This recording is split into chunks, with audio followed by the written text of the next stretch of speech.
Guys, welcome to fearless squadron. तो हमारी ये जो सीरीज चल रही है इडियम्स की अंडर 5 मिनट्स तो है, मतलब हम 3 मिनट में अंदर कर ही लेते हैं। तो आइए 5 इडियम्स इंपॉर्टेंट एग्जाम्स के लिए करते हैं शुरू। जो हमारा आज 151st ईडियम है वो है अबव बोर्ड। इससे पहले हमने 150 ईडियम कर चुके हैं, उसकी वीडियो अपलोडेड है, आप देख सकते हैं जाके। अबव बोर्ड का मतलब होता है honest and legal. All procedures were above board, transparency bills trust. देखो, अबव बोर्ड का मतलब कि कुछ भी आपने बहुत ही ऑनेस्टी और लीगैलिटी के साथ किया गया हो। तो आपने क्या सीखा? अबव बोर्ड का मतलब हुआ ऑनेस्ट एंड लीगल। फिर है at the helm. At the helm का मतलब होता है इन चार्ज, मतलब आप एकदम पोजीशन में है अपने।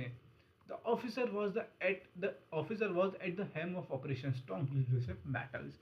मतलब ऑफिसर को बोला गया था कि अब हमें स्ट्राइक करनी है, तो आप एकदम चार्ज ले लीजिए, जैसे कि आपको फोटो में भी दिख रहा होगा। एट द हेम का मतलब होता है टू टेक चार्ज, मतलब इन चार्ज, एकदम चार्ज में रहना, अपनी लीडरशिप पे एकदम चार्ज में। फिर है back on track. Back on track का मतलब तो बहुत सबको पता है, return to progress. After revision he was back on track, consistency help. Back on track मतलब आपने थोड़ा फेल हुआ, थोड़ा ये करा हुआ, लेकिन अब मैं अपने ट्रैक पे वापस आ चुका हूँ, अब मैं अपनी प्रोग्रेस पे वापस आ चुका हूँ। तो बैक ऑन ट्रैक का मतलब हो गया return to previous position, previous progress, जिससे कि आपका फायदा हो। फिर है by the book. By the book का मतलब होता है फॉलोइंग रूल्स स्ट्रिक्टली, एकदम स्ट्रिक्टली रूल्स को फॉलो करना। Training was done by the book, standards were maintain. मतलब एकदम रूल्स फॉलो करके ट्रेनिंग करी गई थी, स्टैंडर्ड्स को मेंटेन करा गया था।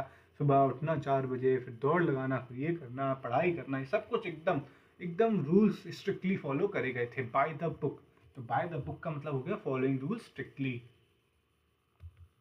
फिर है cut and ride. Cut and ride का मतलब होता है clear and decided, very clear and decided, कि मैं तो बहुत क्लियर हूँ कि इस बार मैं अपना CDS का, FCAT का, किसी का भी जो भी एग्जाम है वो क्लियर एकदम हूँ मैं, कि उसको क्लियर कर ही दूंगा एग्जाम को।